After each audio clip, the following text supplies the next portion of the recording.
우리가 지난주일에 신자로서 우리의 섬김과 헌신이 믿음의 지체들을 든든히 세워가는, 덕을 세우는 그러한 삶을 살아야 되는 것에 대해서 우리가 살펴봤습니다. 그렇죠? 기억나시죠?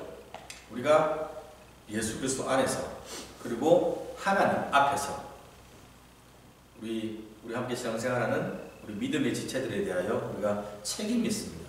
그분들을 집을 세우는 것처럼 그들의 영이 자라가서 그리스도의 완전하신 모습처럼 그리스도의 장성한 분량에 이르러갈 수 있도록 우리가 함께 돕고 세워 나가야 합니다. 오늘은 지난주에 이어서 우리가 신자들이 다른 사람들의 덕을 세울 때 우리가 기억해야 될 그런 점들에서 몇 가지 점들에서 좀 더 살펴보려고 합니다. 여러분들은 예수를 믿는 사람들이죠. 우리 모두가. 여러분 예수님에 대한 생각을 하면 어떻습니까? 예수님에 대한 이미지가 부정적인 사람은 없을 것입니다. 신자들뿐만 아니라 불신자들도 예수님에 대해서 예수가 하나님을 알지 못하는 사람들, 주님을 믿지 않는 사람들은 4대 성령 중에 한 사람 정도로 생각하지만 예수님을 보고 악당이든지 나쁜 사람이라든지 그렇게 이야기를 하는 사람들은 없을 것입니다.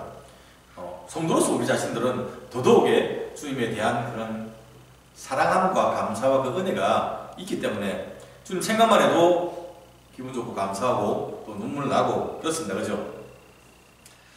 특히 요한 1서 말씀하시면 하나님은 사랑이시고 그리고 주님께서 그 사랑을 실제로 우리 삶 가운데 낮에서 보여주셨기 때문에 더더욱이 우리가 주님 생각할 때 우리 마음에 사랑이 생겨나고 감사가 넘치는 사실입니다. 그런데 그러면 우리가 그 주님, 사랑이 넘치시는 주님, 거룩하신 주님을 생각하면 그리고 우리가 그 주님을 믿고 따르는 주님의 제자라면 우리 가운데 그런 모습이 나타나야 되는데요. 세상 사람들이 바라보는 예수님의 제자, 예수 믿는 사람들, 크리스찬의 이미지는 어떨까요? 여러분들이 바라보는 성도, 저 사람 어느 교회, 성도래 어느 교회, 목사래 어느 교회, 집사래 라고 하는 이야기를 들었을 때 여러분들은 어떤 생각을 가지십니까? 예수님에 대한 이미지와 크리스찬에 대한 이미지가 조금 다른 시대를 살아가고 있는 것 같습니다. 예수 믿는 사람들이, 우리 성도님들이 봉사도 많이 하고 사랑도 많이 베풀고 있습니다. 근데 때로는 세상 사람들로 향하여 세상 사람들로부터 우리가 비난을 받을 때가 있습니다. 요즘은 그 비난의 강도가 좀 더 세진 것 같아서 좀 더 많이 속상한 상태입니다. 비난을 받는 이유가 여러 가지가 있을 것입니다. 근데 우리 삶이 잘못된 부분이어서 그럴 수도 있고요. 그건 오늘 그 부분이 아니라 우리가 이 땅 가운데서 좁은 길을 걸어가며 주님 말씀 붙들고 거룩을 사모하며 나아갈 때 신앙의 걸음을 걸어갈 때에도 다른 사람들로부터 우리가 비난을 받을 수가 있다는 점에 대해서 우리가 생각을 해보려고 합니다. 예수 믿는 사람들에 대해서 사실은 정상적인 반응은 예수 믿는 사람들이 어찌 보면 잘 따진다, 좀 까다롭다, 원리 원칙적이다라고 하는 평가를 듣는 것이 정상적이라고 저는 생각을 합니다. 왜냐하면 크리스찬들이 성경 원리를 붙들고 있기 때문에 하나님의 뜻이 무엇인지를 붙들고 있기 때문에 그리고 하나님의 공의와 하나님의 사랑을 우리가 기억하고 있기 때문에 무엇이 옳은지 무엇이 그른지를 우리가 명확하게 알고 있습니다. 그렇기 때문에 그 신앙의 양심을 따라서 진리를 우리가 추구하며 걸어가기 때문에 죄로 물든 이 죄의 방식, 세상의 방식을 따라가는 사람들 눈에 볼 때는 예수쟁이들이 이상한 게 정상입니다. 그리고 그러한 순결하게 살기 위한 성도들의 삶의 노력들이 소중한 것입니다. 그래서 세상은 죄악과 불법이 가득한 이 땅 가운데서 빛과 소금의 역할을 해와야 되는 것이 맞습니다. 그래서 불신자들 볼 때 야, 저 사람은 어떻게 저런 삶을 살지 하고 의아해하면서 야, 나도 한 번쯤은 저러한 삶을 살아봐야겠다라고 도전을 줄 수 있는 그러한 것이 정상적인 것이 맞습니다. 그런데 동시에 우리가 놓치지 말아야 될 것은 세상 사람들과 성도님들과의 이 삶에 있어서 갭이 명확해야 되는 것이 맞음에도 불구하지만 우리가 잊지 말아야 할 것은 그들이 궁극적으로 복음 안에서 하나가 되어야 될 우리의 사역의 대상이라는 것입니다. 잃어버린 우리의 가족이라는 사실입니다. 끊어내고 살 수는 없습니다. 우리가 세상 사람들을 외면하고 살아가지는 못한다는 사실입니다. 불의를 보면서 우리가 예전에는 뭐 하다못해 중고등학생들이 이렇게 길거리 담배 피면 지나가던 아저씨들이 뭐라고 야단에 쳤습니다. 야 그러면 안 돼. 근데 요즘은 눈을 깔고 지나가야 되는 상황이 됩니다. 아이들이 워낙에 험해지다 보니까 불의를 불의라고 말을 하지 못하는 시대, 홍길동무가 아닌데 우리가 그런 시대를 우리가 살아가고 있습니다. 캐나다는 더더욱 그렇죠. 개인주의, 개인의 자유가 중요한 시대, 상대주의적인 시대를 우리 살아가기 때문에 그래서 각자가 옳다고 생각하는 것을 인정하는 사회이기 때문에 더더욱 우리가 다른 사람들의 가치관에서 우리가 비난을 하거나 그래서 우리 가치관을 따라오라고 말을 하는 것은 옳지 않다고 간주하는 그런 사회로 우리가 살아가고 있습니다. 개인의 자유와 권리가 존중되어야 되는 건 맞습니다. 개인의 사고방식이 존중되어야 되는 것은 맞습니다. 그러나 신자로서 우리가 그것이 성경적인지 성경적이지 않은지는 구분할 수 있어야 된다는 얘기입니다. 하나님의 공의에 맞는지 아닌지 그것이 어떤지는 우리가 이해하고 분별하고 말을 할 수 있어야 된다는 얘기입니다. 최소한 그리스도 공동체로 안에 들어온다면 우리가 과거에 즐겨왔던 것들이 그것이 하나님의 원하신 뜻인지 아닌지는 우리가 분별하고 가르치고 끊어내는 노력이 필요하다는 얘기입니다. 그 부분을 오늘 본문에서 사도 바울은 이야기합니다. 33절입니다. 보실까요? 나와 같이 모든 일에 모든 사람을 기쁘게 하여 자신의 유익을 구하지 아니하고 많은 사람의 유익을 구하여 그들로 구원을 받게 하라. 자, 우리가 무엇이 옳은지 무엇이 그른지를 말을 해야 될 이유가 생깁니다. 바울이 오늘 본문에서 이야기합니다. 뭡니까? 다른 사람들을 구원하기 위해서. 만약에 우리의 삶이 이 땅에서 끝난다면 그대로 살게 두면 됩니다. 그냥 자기 원하는 대로 즐겁게 살다가 전 죽고 끝나버리면 됩니다. 그러나 성경은 명확하게 우리의 죽음 이후에 심판이 있고 영원한 생명 가운데 하나님과 교제하든지 영벌 가운데 있든지 죽음 이후의 삶을 이야기를 하기 때문에 그들에게 구원의 길을 우리가 제시할 책임이 있다는 사실입니다. 그래서 그들을 구원하기 위하여 성도들이 무엇을 해야 되느냐? 다른 사람들의 유익을 우리가 고려해야 되는 일이 생깁니다. 부활하신 주님께서 제자들에게 말씀하셨던 말씀이 있죠. 마태복음 28장 19절부터 20절 말씀이요. 그러므로 너희는 가서 모든 족속으로 민족으로 제자를 삼아 아버지와 아들과 성령의 이름으로 세례를 베풀고 내가 너희에게 분부한 모든 것을 가르쳐 지키게 하라. 볼지어다 세상 끝날까지 내가 너희와 항상 함께 있으리라. 아멘. 네, 주님께서 제자들에게 하신 마지막 명령이 복음 전파입니다. 제자 삼는 겁니다. 그러니까 우리 삶 가운데 전도 중요합니다. 이건 빼놓을 수가 없습니다. 우리가 구원의 은혜를 받으면서 소중하고 감사한 일이고 그 이후에 우리가 다른 영혼들을 복음으로 주님께로 인도할 우리의 책임이 있습니다. 근데 문제는 그들을 복음 가운데 초대하는, 인도하는 이 방식에 대해서 이제 고민을 좀 해야 되는 시대입니다.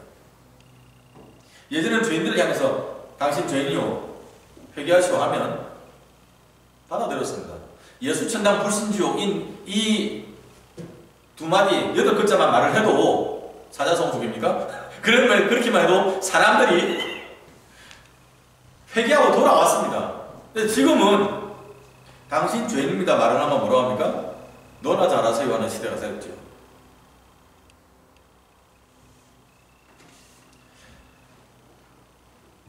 성도 참 오늘 짧게 누가 말씀드렸습니다. 참 우리가 접붙어 본다고요. 죄를 죄라고 말을 하지 못하는 시대, 강단에서도 죄를 회개하라고 선포하기 불편한 시대, 그런 시대가 되었습니다. 그러다 보니까 진리와 불의에 대한 경계가 모호해졌습니다. 내가 이렇게 살아도 괜찮은가 보다. 고린도 교회에서 했던 것처럼 교회 안에 타당이 나누어지고 교회 안에서 음란한 행위가 용납되고 그런 사람들이 교회 안에 공존하고 그것이 묵인되는 거기까지 지나간 겁니다. 죄인을 우리가 배척하는 얘기가 아닙니다. 죄인들이 왔을 때 그들이 교회 안에서 죄를 회개하고 새로운 삶을 살아야 되는데 그 과정을 우리가 등한히 하는 시대가 되었다는 얘기입니다. 공동체 내에서 이 죄에 대한 명확한 구분과 인식이 되고 그것이 가르쳐지고 죄를 끊어내기 위한 노력이 필요합니다. 그것 외에 우리의 삶의 영역으로 삶의 현장으로 간다면 우리가 만나는 사람들은 죄에 대한 인식이 없습니다. 헌법에 명시된 세상 법이 말하는 그것만 우리가 해치지 않는다면, 깨뜨리지 않는다면 우리는 괜찮다라고 생각하는 사람들입니다. 그러니까 그분들에게는 하나님의 법에 대한 이해도 없고 자신들이 죄인이라는 사실, 그리고 예수 믿지 않으면 지옥을 간다는 사실에 대한 이해가 없습니다. 그냥 그렇게 이 땅 가운데서 세상의 방식을 따라 살아갑니다. 하나님을 경외함, 하나님을 두려워하고 섬기겠다는 마음은 더더욱 없지요. 근데 이런 분들에 대해서 우리가 어떻게 그들을 구원받게 할 수 있냐는 겁니다. 당신 죄인이야, 회개하시오, 이렇게 말할 수 있겠습니까? 아니면 됐어, 쟤는 그냥 가망 없어, 저 인종 자체가 성격도 뭐 같고 개떡 같고 쟤는 바뀔 가능성이 없어, 그냥 놔둬 하고 포기하시겠습니까? 고민해야 됩니다. 실질적으로 우리가 어떻게 그들에게 나아갈 수 있을지, 그들을 구원하기 위해서 우리가 어떤 일을 할 수 있는지를 고민을 해야 되는 겁니다. 전에 말씀드린 것처럼 몇 년 전에 우리 교회에서 세금보가 때 동성애자들이 들어왔습니다. 저희 교회에. 지금도 마찬가지로 올해도 도와줬던 마찬가지로 다른 종교 믿는 사람들 들어옵니다. 무슬림 믿는 사람들 들어옵니다. 아니면 부디스트들 들어옵니다. 당신은 다른 종교 믿고 오지 마십시오. 막아야 됩니까? 당신은 동성애자니까 비성경의 삶을 사니까 당신은 자기가 없어 주의 거룩한 성전에 들어오면 안 됩니다. 막아야 됩니까? 오해하시면 안 돼요. 그분들의 모든 삶의 방법들과 그런 불신앙을 우리가 인정하고 용납하라는 얘기가 아닙니다. 그러나 그 궁극적으로 그들에게 어떻게 복음을 전해야 될지를 우리가 고민하고 그들을 포기해서는 안 된다는 얘기입니다. 주님께서 말씀하신 거, 너희가 이 땅 살아갈 때 비둘기같이 순결하고 뱀같이 지혜로우라는 얘기예요. 그 얘기입니다. 우리의 궁극적인 목표는 그들을 구원하는 것입니다. 예수 안에서 한 가족 되는 것이 우리 삶의 목표가 되는 겁니다. 세상 사람들은 단절되는 것이 아니라 주 안에서 주님께서 하나님과 원수됐던 우리 사이에 막힌다고 하신 것처럼 우리가 예수 그리스도의 보혈의 은혜와 능력을 덧입어서 성령님의 역사하신 가운데 우리가 그들을 예수님께로 데려오는, 우리가 그들을 하나님과 화목하게 하는 이 현장까지 데려올 수 있는 역할을 우리가 감당을 해야 한다는 사실입니다. 그래서 바울이 그렇게 하기 위한 방법 가운데 하나를 오늘 본문에서 제시하고 있습니다. 모든 것이 가하나 모든 것이 유익한 것이 아니고 모든 것이 가하나 모든 것이 덕을 세우는 것이 아니다라는 말이 그렇게 나온 것입니다. 그래서 우리가 사람들을 구원할 수만 있다면 성도가 조금 손해보는 삶을 사는 건 어떻겠냐, 그런 삶을 살아가자라고 우리에게 권하고 있습니다. 정확하게 표현하면요, 손해를 보라고 이야기를 하는 겁니다. 본문의 내용 여러분 잘 아시는 것처럼 신자가 우상의 제물을 먹는 것이 옳은지 안 옳은지에 대한 그런 논쟁입니다. 당시 유대 사회에 유통되고 있던 그 음식 재료들 가운데서 어떤 것들은 이방인들이 자기가 섬기는 신들에게 제사를 하기 위해서 잡았던 짐승들을 유통을 하는 것도 있었을 겁니다. 하나님을 믿는 하나님의 자녀들이 다른 신에게 바쳐진 우상에게 바쳐진 이 제물을 먹는 것이 옳으냐 그르냐 하는 문제인 겁니다. 저 어릴 때 한국 교회도 이 문제를 가지고 많은 논쟁들이 있었던 것으로 저는 기억을 합니다. 어떤 사람은 우상에게 바쳐진 음식을 먹는 것이 그 우상에게 제사하는 그 우상을 섬기는 예배하는 것과 똑같은 행동이라고 생각을 하는 사람들도 있었습니다. 특히 이방 종교를 믿던 사람들이 기독교로 개종한 사람의 경우라면 더더욱이 그 제물의 의미가 무엇인지를 알기 때문에 더더욱 그것을 먹는 것에 대해서 부담을 느끼고 거부했던 것 같습니다. 뭐 이방인뿐만 아니라 실제로 그냥 그리스도인들은 마찬가지입니다. 나는 하나님 믿는 사람인데 어떻게 다른 신에게 바치는 음식을 먹을 수 있어? 난 먹어서 안 된다고 생각을 해. 또 어떤 사람은 세상에 많은 신들이 있지만 하나님만이 참 신인데 다른 신들은 잘못된 신, 사신, 거짓신, 죽은 신.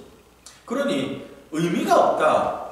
아무것도 아닌 것에 바치는 것은 의미가 없다. 하나님만 참 신이기 때문에 그것이 별 문제 안 돼 라는 생각을 하는 사람도 있었다는 얘기입니다. 우상의 제물을 먹어서 안 된다고 생각하는 사람 입장에서 볼 때는 우상의 제물을 먹는 사람 보고 저 사람은 어떻게 신앙생활을 저런 식으로 할 수 있지? 어떻게 하나님과 다른 우상을 같이 섬기는데 거리낌이 없지라고 비난을 할 수가 있는 것이고요. 우상의 제물을 먹는 사람들은 아무것도 아닌 일에 쟤는 왜 까탈을 떨지? 그리고 무엇보다 의미 없는 거기 때문에 하나님의 치존하심과 하나님의 영광을 생각한다면 아무 상관없어 먹어도 돼 라고 생각하는 거예요. 쟤는 아직 신앙에 깊이가 없어서 그런 뭘 몰라 라고 오히려 그 사람들을 무시할 수 있는 그러한 태도를 가졌다는 얘기입니다. 교회 안에서 나눈 세계입니다. 바울이 얘기하는 게 그 얘기입니다. 모든 것이 가능하지만 everything is permissible. 모든 것이 용납될 수 있지만 모든 것이 유익한 것이 아니고 모든 것이 가하지만 모든 것이 덕을 세우는 것이 아니니 누구든지 자기의 유익을 구하지 말고 다른 사람의 유익을 구하라고 말을 하고 있는 것입니다. 개인적으로 볼 때는 우상의 제물을 먹고 안 먹고는 사실 별 의미가 없다고 생각합니다. 그리스도인으로서 먹지 못할 음식은 없습니다. 레위기에 정결케 하는 음식과 정하는 음식과 부정하는 음식이 기록되어 있지만 더 이상 그것이 우리를 제약하지 못합니다. 그래서 여러분 그 오징어도 드시고 장어도 먹고 하지 않습니까? 돼지고기도 먹고 다 먹습니다. 그걸 먹기 때문에 우리가 하나님의 율법을 깨뜨렸다고 이야기를 하지 않습니다. 음식이 우리를 부정하게 하는 것이 아니라고 주님께서 말씀을 하셨지 않습니까? 그런데 문제는 바울이 하는 얘기입니다. 우리 삶의 현장에서 만약에 내가 이것을 먹음으로 다른 사람이 시험이 든다면, 다른 사람이 상처받는다면 그거 하나쯤 안 먹어도 되지 않냐고 우리에게 이야기하는 겁니다. 음식을 먹느냐 안 먹느냐 중요한 것이 아니고 내가 음식을 먹음으로 음식이 어떤 의미인지를 알지 못하는 무식한 당신을 내가 제대로 가르쳐 주겠어, 참교육시켜 주겠어 하고 그렇게 접근하지 말라는 얘기입니다. 그것이 아니라 그 연약한 영혼이 믿음 안에서 자라갈 수 있도록 하기 위해서라면 내가 좋아하는 음식, 내가 좀 더 확장시키면 내가 좋아하는 삶의 행동까지 우리가 포기하여야 한다고 바울이 오늘 본문에서 권하는 겁니다. 그것이 25절의 표현대로는요, 덕을 세우는 방법이라고 얘기를 하는 겁니다. 신앙생활에서 덕을 세우는 거 굉장히 중요합니다. 베드로는요, 우리의 믿음의 덕의 지식을, 이런 얘기죠. 우리 신앙 가운데 덕을 더하라고, 우리 믿음 가운데 덕을 더 해야 된다고 그렇게 이야기를 합니다. 베드로후서죠. 아무리 우리가 신앙적이고 합법적이고 올바른 일을 했다 하더라도 그것이 덕스럽지 못한다면 그 결과가 덕스럽지 못하게, 은혜롭지 못하게 끝나는 경우가 훨씬 많습니다. 모든 조건이 다 갖춰져도 덕이 없으면, 덕스럽지 못하면 때로는 마치 모래 위에 세운 집이 확 무너지는 것처럼 무너집니다. 여러분 기억하시죠? 지난주에 제가 덕을 세운다, 이 말이 집을 세운다는 그 원어는 의미가 그렇다고요. 그러니까 기초가 든든하게 믿음 위에 우리가 믿음의 공동체를 세워나가는 것이 아니라면 믿음이 없이 모래 위에 쌓은 집처럼 쓰러지고 만다는 얘기입니다. 덕스럽지 못한다면. 그래서 바울이 이야기를 하는 겁니다. 자, 덕을 세우는 방법이 있는데 몇 가지 방법인데 그 중에 하나가 내 양심을 따라 행동할 것이 아니라 남의 양심을 따라서 행동하라는 얘기입니다. 사실 우리가 신앙적으로 우리가 성경을 알고요, 하나님의 뜻을 알고 원리를 알기 때문에 그 방식대로 살아가면 아무 문제 없습니다. 내 양심을 그렇게 꺾었고 하나님 보시기에 내가 정당하면 그것으로 맞습니다. 그것으로 충분합니다. 근데 이제 그 단계에서 우리가 좀 더 나아가자는 얘기입니다. 우리가 다른 사람 영혼에 책임이 있는, 영혼을 맡은 사명자이다 보니까 그 이후에 내 양심 말고요, 내 양심을 따라 신앙적인 삶을 살아갈 때 다른 사람들이 그것을 어떻게 받아들일지도 우리가 함께 고려를 하라고 바울이 오늘 권하고 있는 것입니다. 누차 말씀드립니다. 이것이 죄에 대한 타협을 용인하는 것 아닙니다. 네? 우리가 선을 행함에 있어서 믿음의 길을 걸어감에 있어서 선당 가는 데 지장 없다면 다른 사람들 배려하라는 얘기입니다. 다른 사람, 많은 사람의 유익을 구하는 삶, 이것을 한 단어로 우리가 바꾼다면요, 배려라고 할 수 있습니다. 배려.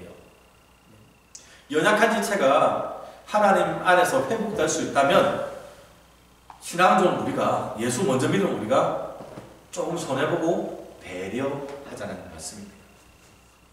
바울은 이러한 삶을 하나님의 영광을 위하는 삶이라고 본문에서 표현합니다. 나의 행동을 통해서 잃어버린 영혼들이 하나님께 돌아오고 그가 입술로 하나님을 찬양할 수 있다면 그것이 우리 삶의 목표가 되기 때문에 성도가 연약한 지체를 배려해야 한다는 얘기입니다. 우리는 두 가지 기준을 가지고 살아갑니다. 두 가지 기준을 가지고 세상 가운데 삽니다. 하나님의 말씀과 세상의 법. 때로는 이것이 상충하고 때로는 함께 가기도 할 것입니다. 흔들리지 않는 신앙의 원리를 붙잡는 것이 굉장히 중요합니다. 우리가 믿음 안에서 흔들려서는 안 됩니다. 동시에 우리의 믿음이 궁극적으로는 하나님 앞에 바로 서지만 우리의 책임은 다른 사람들을 하나님께로 데려오는 이 사명이기 때문에 그들을 돌아오는 삶, 그들을 구원받기 위하여 배려하는 것들이 필요할 것입니다. 배려의 모습들이 다양할 것입니다. 내가 처한 환경 가운데서 내가 어떻게 신앙의 원리를 지키며 그들을 품어나갈지 우리가 고민할 수 있기 바랍니다. 그리고 그것이 구체적으로 연습되어지길 바랍니다.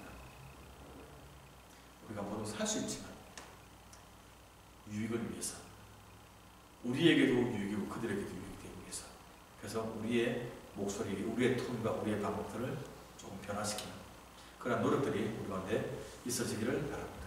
함께 기도합시다. 감사합니다.